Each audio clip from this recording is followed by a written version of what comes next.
Today, we're digging into the secret history of what might be one of the greatest novels of the 20th century, Vasily Grossman's Stalingrad. Okay, let's get right into it. What you're looking at is, well, it's a monumental piece of literature. It's all about one of the most brutal, world-changing battles in all of human history. But here's the wild part. The story of this book is almost as dramatic as the battle it describes. Because here's the thing. A lot of people have heard of Grossman's masterpiece, Life and Fate. But what if I told you that's not the whole story, that it actually has a secret prequel? Yeah, the book everyone thinks they know is only half the picture. And that's the mystery we're going to unpack right now. All right, so this brings us to our first section, the book before the masterpiece. To get to the bottom of all these secrets, you first have to understand the relationship between Grossman's two huge novels. Right, so most of us, if we know Grossman, we know Life and Fate. People call it the war and peace of the 20th century. But what almost nobody realizes is that it's actually part two of a massive story.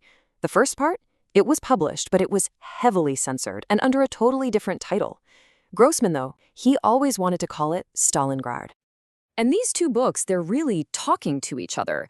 Stalingrad, it's just so immediate. It throws you right into the middle of these intense human stories from the battle. Then you get Life and Fate, which he wrote later, and it gets way more philosophical, you know? It's this deep meditation on totalitarianism. But here's a key difference. Stalingrad tells the story of how a mother's final letter makes this incredibly dangerous journey from a ghetto all the way to her son. But it's only in Life and Fate that we actually find out what it says. So, who was this guy at the center of such an epic literary struggle? This brings us to the Soviet state's big plan to create a Red Tolstoy, and how Vasily Grossman basically said, no thanks.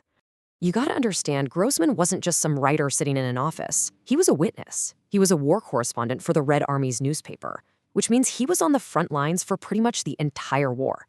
And he had this uncanny ability to get people to open up to him. I'm talking everyone from top generals to brand new recruits. He also wrote The Hell of Treblinka, which was one of the first ever accounts of a Nazi death camp.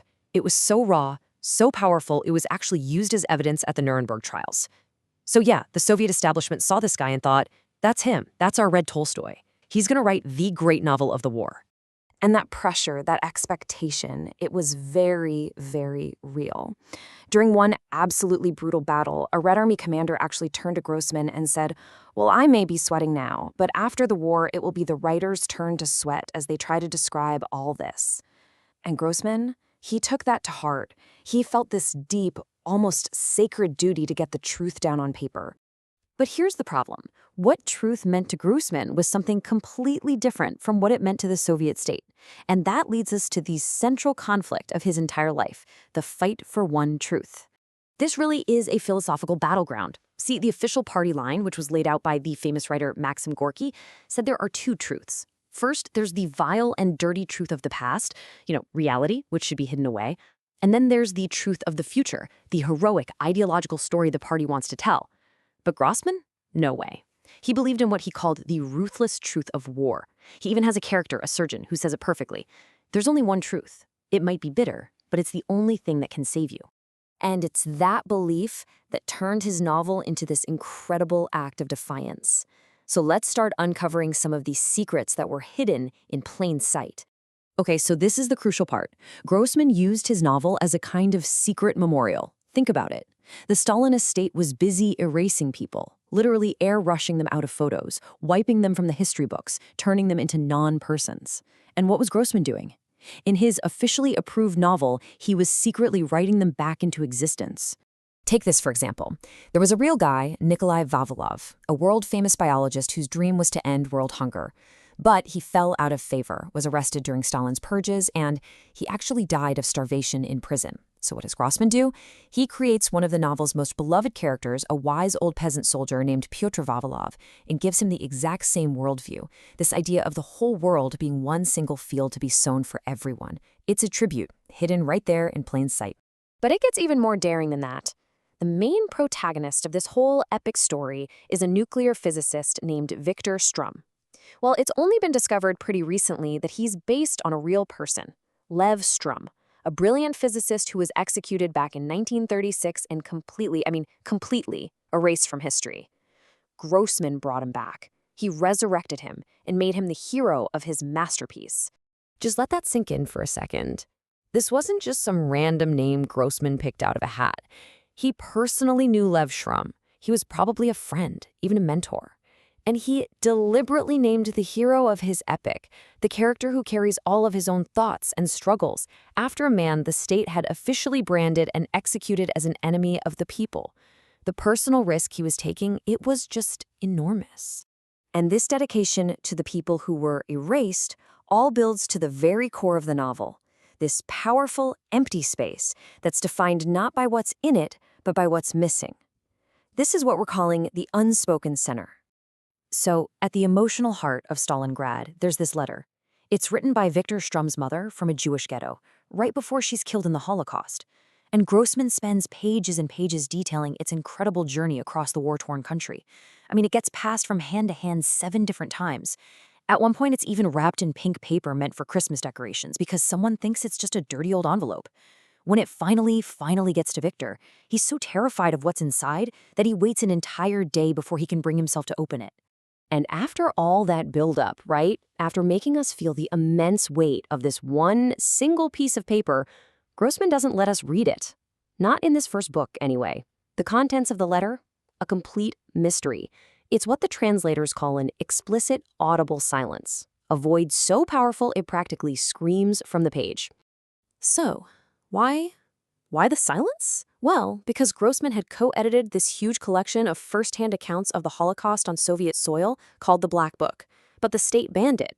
You see, Stalin wanted the war to be seen as a fight against fascism in general. He didn't want to highlight the specific genocide against Jewish people. So since Grossman couldn't tell that specific truth in nonfiction, he created a silence in his fiction so profound, so loud, that it couldn't be censored. And here's the devastating, personal truth behind it all. Grossman's own mother was murdered in that very same massacre in Berdichev. He carried this deep, lifelong guilt that he didn't get her out, that he couldn't save her. So that silent letter, it was never just a political statement. For Grossman, this was deeply personal. It sits right at the heart of his work, as one character puts it, like an open grave. And this commitment to truth, this unwavering need to tell it, it meant Grossman's war didn't just stop in 1945. Which brings us to our final section, our writer's war. The timeline here is just staggering. In the summer of 1952, his novel is a huge success. It's even nominated for a Stalin Prize. But then, just a few months later, the political winds completely change. The state launches the Killer Doctors Plot, which was this made-up anti-Semitic conspiracy. All of a sudden, Grossman, a prominent Jewish writer, is a target. A vicious public campaign is launched against him and his book. He was right on the brink of being arrested, probably executed, and then, in this unbelievable twist of fate, Stalin dies.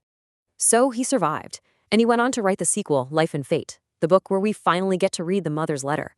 And it was even more truthful, which made it even more dangerous. In 1961, the KGB didn't just ban the book, they arrested it. I mean, they took everything, every manuscript, every carbon copy. They even took the typewriter ribbons he used. A top Soviet official told him to his face that his book was so dangerous, it couldn't be published for at least 200 years. And all of this leaves us with one last, really powerful question. When you look at Grossman's life, his work, all the secret histories he buried in his art, it forces you to ask, in a world full of official stories and approved narratives, what's the real cost and maybe the absolute necessity of telling a single human truth?